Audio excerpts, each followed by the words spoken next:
وعليكم السلام أيها الأخوة، كيف حالكم؟ الحمد لله.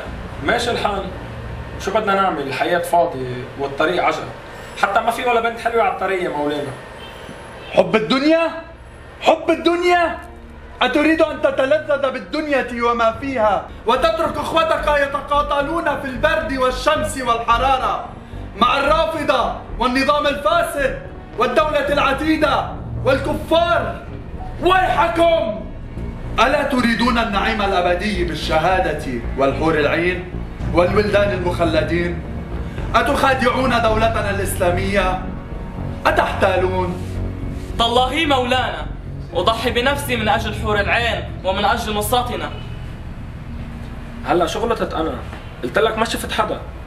طبعا كلنا حنقاتل الكفار، مين قال لا؟ بس ما في بس. إما الشهادة والحور العين والجنة، وأما الذل والعار والدنيا الفانية والعمالة والحثالة. الدولة باقية مولانا ونحن فداها. جزاك الله خير الجزاء. نعم الفتى أنت. هنيئا لك ما ستقدمه دولتنا لك، وهو لقاء الحور العين ومأدبة غداء مع الرسول محمد صلوات الله عليه. نيالك يا أخي قتيبة. حسام، أعطيك فرصة. يا ريت يا مولانا.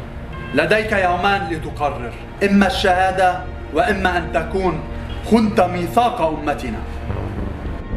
لقد قابلت ملاكا وبشرني كي أبشرك بحور عين حسام، ومعها 1000 وصيفة، ومع كل وصيفة 1000 جارية. بخ بخ لك يا هذا، لولا مسؤوليتي لما تركتك تقوم بالعملية، بل لنفذتها بنفسي. هنيئا لما ستجد. أمرك يا مولاي، سوف أكون عند حسن ظنك. دولتنا باقية بإذن الله. بارك الله بك يا قتيبة. أما أنت يا حسام فغدا تذهب إلى المسجد وتستغفر الله من ذنوبك، وأنا أعدك بالفوز. ولكن مهلا، أريدك أن تمتع نظرك بالقتلى من الكفار عند عملية قتيبة غدا.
كيف يعني؟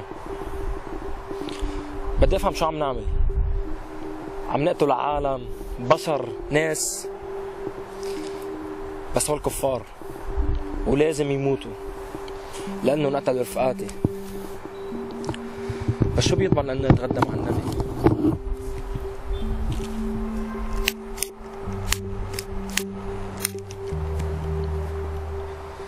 كفار ولازم يموتوا.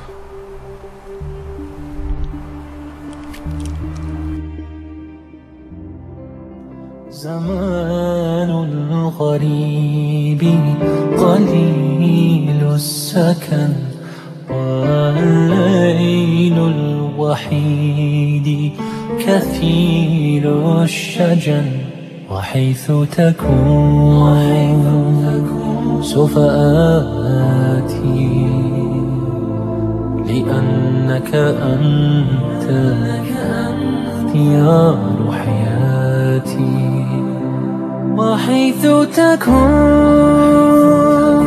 سوف آتي، لأنك أنت اختيار حياتي. وحيث تريد وجودي يجود، فأنت كلامي عند سكاتي. يا رجائي شفاه تنير ليالينا، كأنك أنت ابتسام وطر، وأنت جمال على بيت شعر يردده ناس عبر الزمن على كلمات منك باب اغترابي، وأنسى بصوتك كل عذابي. وحيثما تكون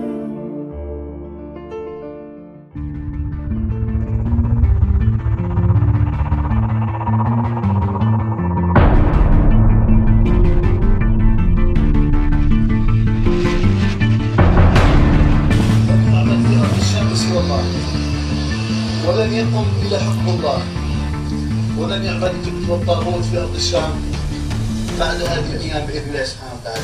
لا نرضى بغير الله ودين الله سنة نبي محمد بن عبد الله. تكبير!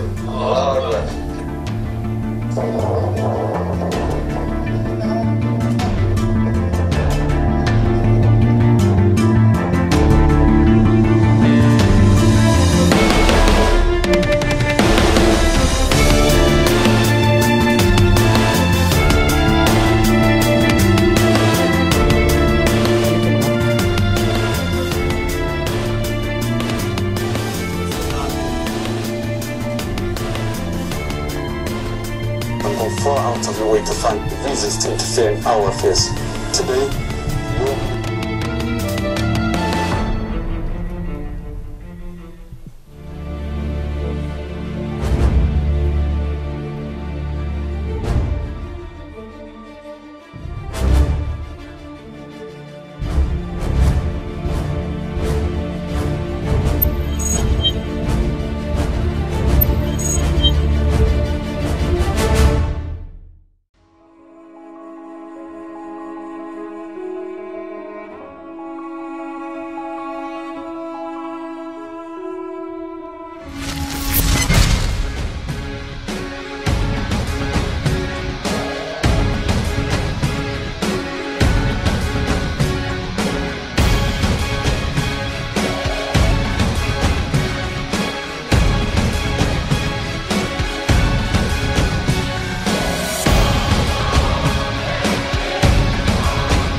حسام.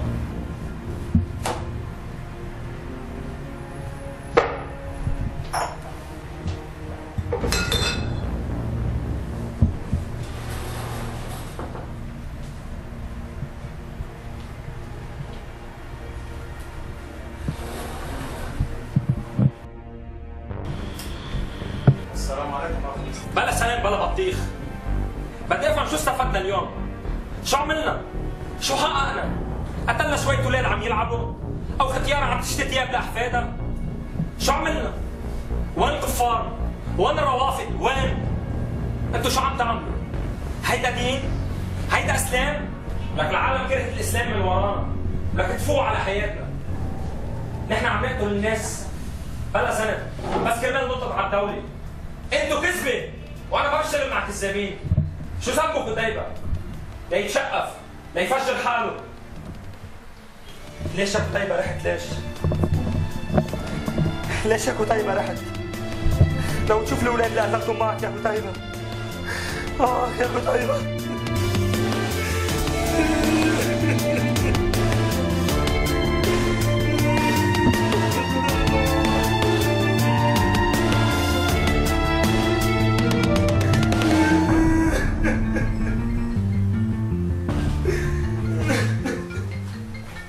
Listen, Elliot. Yes, sir. We are sent you to Lebanon, a leader. So, be aware from foolishness. Any mistake and who will terminate you. We don't want to blow our cover, but one of our members has gone rogue. We will terminate him.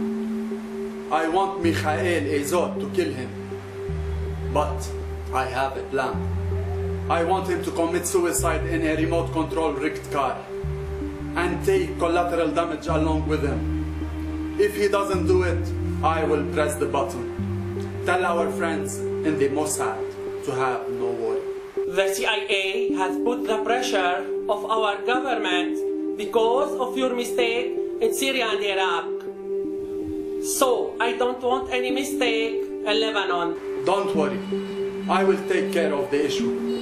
We have 7 fools that have finished slaughter and suicide bombing training. We will terrorize the whole universe.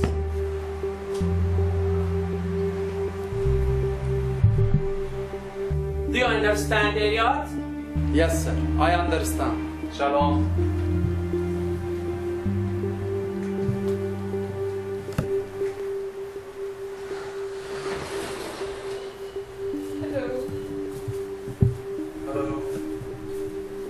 Hold on.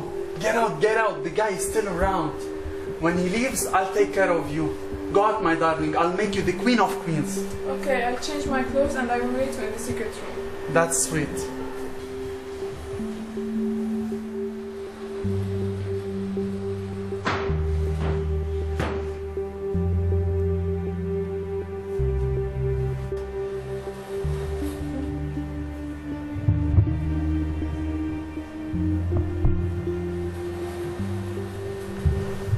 سمعنا انك تتعامل مع النظام اللبناني. من يا عميد؟ ما خلت دولتنا، الدولة الإسلامية باقية. أنا معترض على تفجير قتيبة. ما حققنا هدف. إنه تكليفك. كنت أريد أن أبشرك بالجنة، ولكن يبدو أن النار التي تنتظرك. كتب عليكم القتال وهو كره لكم. أعلم أنك تكره القتل. أنا أكره القتل. كلنا نكره القتل. ولكن كيف ستقوم دولتنا الإسلامية إن لم نحارب المشركين والنصارى والكفار؟ قل لي كيف يأتي النصر دون قتال؟ ليش ما بنحارب إسرائيل؟ اخلص! إسرائيل ليست من شأننا. لم يقل الله حاربوا إسرائيل. شأننا شأن الدولة الإسلامية فقط. بدأ يتضح لي كم أنت عميل. من عميل؟ أقسم. إن كنت لست بعميل فغدا ستذهب وتفجر نفسك بالأنجاس من النصارى. شو؟ وين؟ خذ، اذهب واستطلع المكان. لا. إما أن تقتل نفسك، وإما أن تقتل الكفار، وإما أنا من سيقتلك. وسوف تتخذ الدولة الإسلامية كل الإجراءات بحق.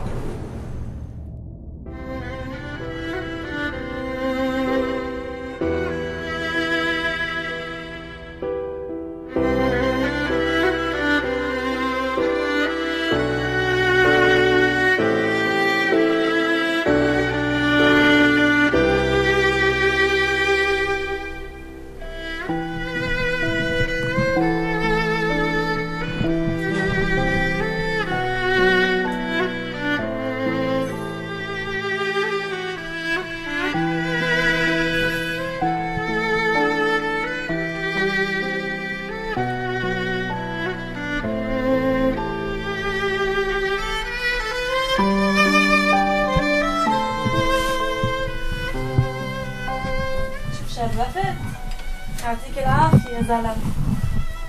شو ما عم نشوفك؟ وينك؟ طمنا عنك.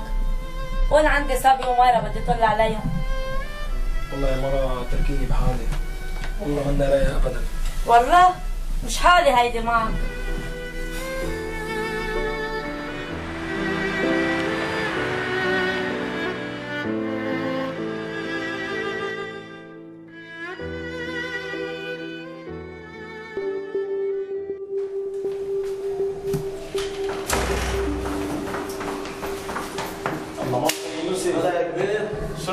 كيف الصحة؟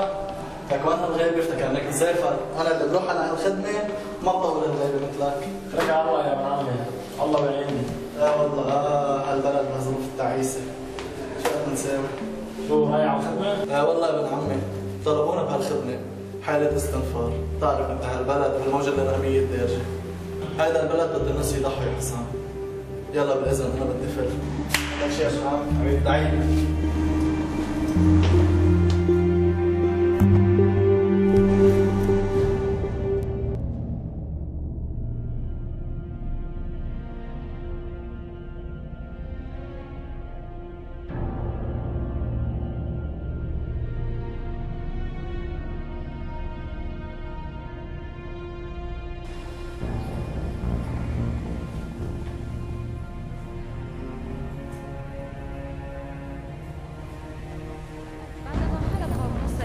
التابعون لداعش كنيسة الاستقلال في مدينة الأبيض الحدودية في ريف الرقة الغربي ركبوها وكسروا الصلبان فيها أصدر دولة الإسلام العراق والشام شديدا لسكان المناطق التي يسيطرون عليها ويتضمن عددا من الممنوعات والمطالب. أولا يمنع على الفتاة ارتداء الجينز والكنزة وعليها ارتداء لباس الإسلامي. لا ما بيمشي البلد بالهاوية يا شباب. طيب لا طبعا نقول داعش وداعش يمنع تدخين السجائر والنرجيلة ابتداء من 15 من تشرين الثاني. ثالثا تغلق محال القراءة الرجالية ويمنع تقصير الشعر. كمان العشاء تعمل تفجيرات يعني بس يكون عاشقة بيجي واحد يفكر حاله يجب أن يكون البائع أنثى. خامساً تغلق محال الخياطة النسائية في حال وجود ذكر في المحال. سادساً تزال كل اللافتات والإعلانات التي توضع لمحال التزيين النسائية. سابعاً يجلد 70 جلدة كل من يتداول كلمة داعش، إذ عليه أن يقول الدولة الإسلامية في العراق والشام. ثامناً يمنع زيارة النساء الأطباء النسائيين.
notre soleil, brûler notre terre, pays de lait et de miel. بالحرب تفرقنا وابتعدنا عن بلدنا، ظلمت ليالينا عذبتنا ضيعتنا.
ستذهب وتفجر نفسك بالأنجاس من النصارى.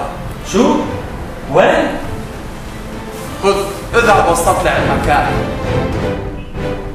لا، إما أن تقتل نفسك، وإما أن تقتل الكفار، وإما أنا من سيقتلك.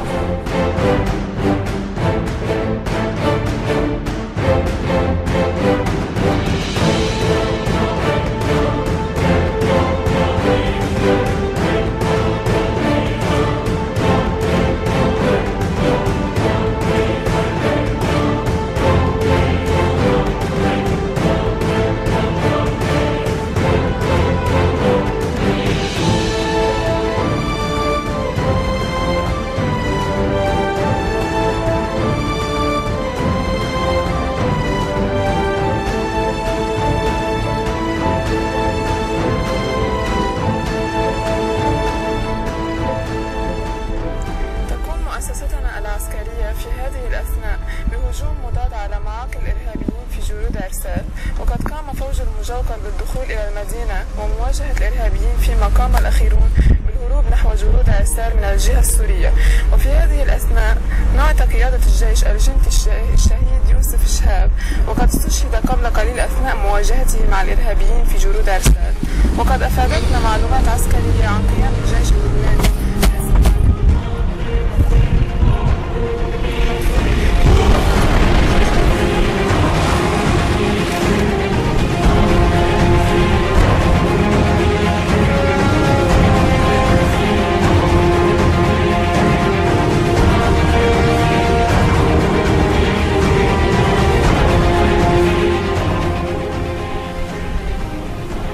أنا خاين يا رفيق، كنت أهلي وبلدي، كنت مفكر إنه برضي الله مع هيدا التنظيم. آخ يا يوسف، طلعتوا على حق يا خيي، ما في غير عم نقتل بهالعالم الأبرياء. شو ذنبن؟ شو ذنبك يا خيي يوسف؟ الله يلعنك يا أبا المرام.